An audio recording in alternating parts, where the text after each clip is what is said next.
I was in prison for the pandemic, and it was terrifying.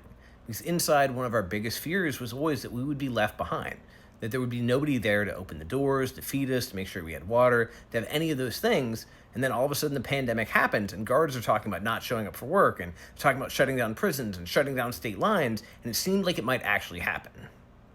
And it was so scary that guys were going out of their way to come up with creative ways to make sure we could get out no matter what. Because we could rig the locks to ourselves. Now, we weren't allowed to. We'd get in trouble for it. We could make sure they'd be able to pop no matter what. So even if there was nobody to let us out of our cells, we'd be fine. We could get out. But then we were still stuck in the pod or stuck in the housing unit. And how did we get out of those doors?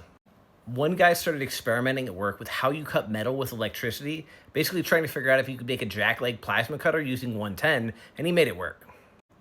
Other guys had signals and things set up with their family or friends on the outside who they thought would come in to rescue them. Basically, they would show up to let us out if nobody else did.